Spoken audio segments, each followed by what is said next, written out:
Hello everyone and welcome back to Parts Talk. But before we begin, please hit that like button for more content and subscribe if you find my topics informative so you will be notified when I drop a new episode. A friendly reminder that I may be the only program that takes you beyond the sales department. Others focus specifically on cars, their performances, looks, styles, features, and DIY videos from mechanics. So the other day, I'm going to go directly into it, and I could not but notice something very peculiar. I say this is peculiar as I keep wondering why we are, and when I say we, I mean people who work in dealerships and tend to experience something far different from what the manufacturer standards are, and that they are far different at the dealerships. While going through some of my old training and development materials I couldn't help but notice the mission, vision, and values set out by this one specific manufacturers. And I'm going to read a couple of them so you can get a clear understanding of what I am trying to say. And the first one goes off by saying, quoting them here, "We strive to keep the perspectives of our customers and stakeholders at the core of our efforts every day. Putting ourselves in others' positions, we go beyond the impossible. We also consider where today's work should take us and how it impacts those around us. We forge a path to our objective with integrity and honesty, taking personal interest in everything. We ask questions to discover the mechanics behind phenomena. This mindset creates new ideas. Humans sense things instinctively in ways machines can't.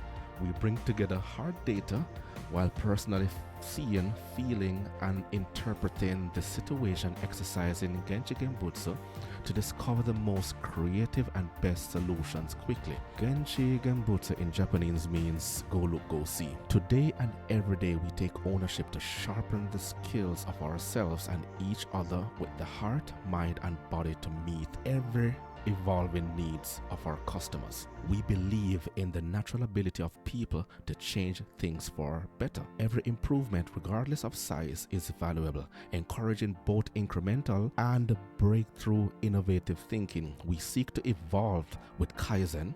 Kaizen is continuous improvement, of course, never accepting the status quo. Focusing on what's essential, we eliminate waste and manage our resources carefully with room to grow. This is the foundation for agility and the cultivation of new ideas for the future. And here's a good one, which I find rather interesting.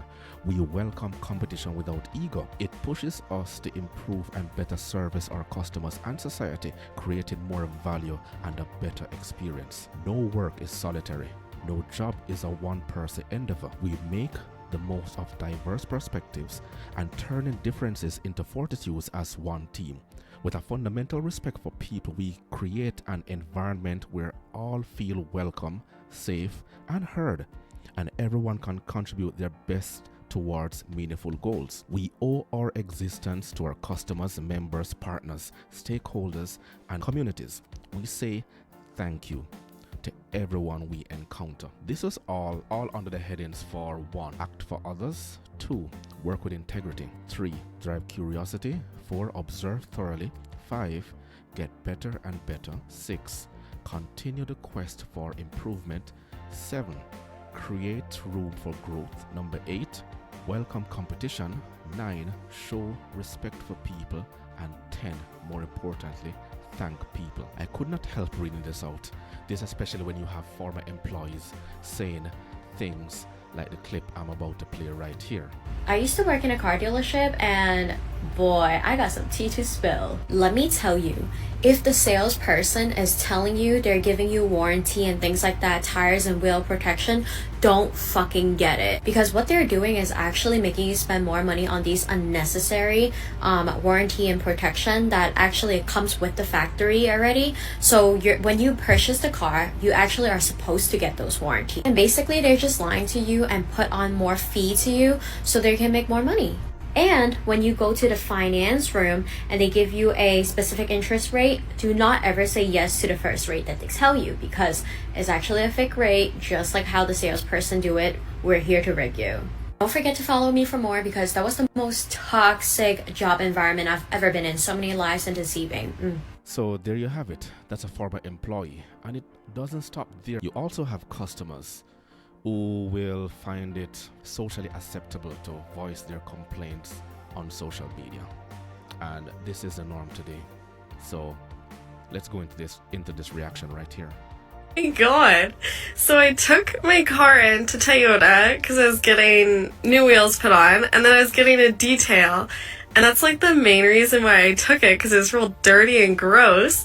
And like I asked the guy like 100 times, like, this is covered, right? Or whatever, like it's free. And he's, oh yeah. And he's like, yeah, we'll get you the deluxe and blah, blah, blah. And I even dropped it off the day before early, so be ready for today. Then I get a call from Toyota now, like hours and hours later, it's been there. And they're like, how are you? And I was like, oh, good. Like, is my car ready? And the guy's like, actually, like, we forgot to detail it. Are you okay if it's done tomorrow? And is that too much of an inconvenience? And I was like, what? Like, I still need to get it detailed. That's why I took it. What do you mean? I guess I'll have to wait. And there you have it. Back in the days, I always say back in the days because I've been in the auto industry for a very long time, you would have customers who will express their disappointments and tell their disappointment to a service advisor or even a manager who will try to rectify the situation. Or they will go ahead and write a letter.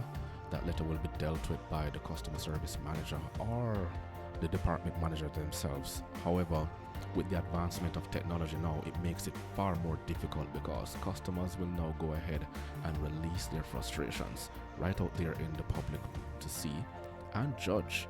And dealerships definitely don't have a chance anymore. And of course, you know,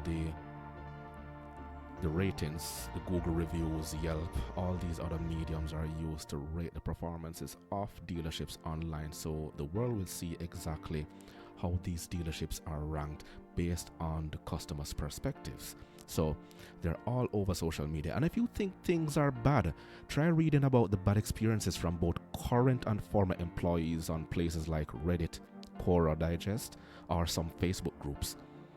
As the saying goes, if you want to hide something, you put it in writing. So they're all there, and I've been going through them, and no one basically has, well, it's always the negatives are always being emphasized far more than the positives. And I mean, there are positives, but because of people are always ready to throw shade on someone, and especially with cancel culture these days, they are going after anything and everyone. It doesn't matter who you are. And that's why dealerships are ranked by overall performance using CRS, customer retention scores. This is also important. I'm not sure if they're using them anymore because based on all these videos going out, it's really difficult to be keeping up. And you do get some things from time to time. What you get are surveys when you take your car into a dealership to have it serviced, and once you leave the dealership within 24 hours or so, then you get an email from them asking you to do a survey to rate their service. Would you recommend going back to that dealership or workshop or garage, whatever you want to take it. So it's quite safe to say judge people by their actions, not what they say and put on paper. However, it seems big egos run dealerships, not common sense or strategic thinking anymore, because you wouldn't have so many mechanics, especially walking away from dealerships. And there is a need to tackle why people, especially the mechanics, why are they walking away from the dealerships. So I'm going to leave it right there until next time.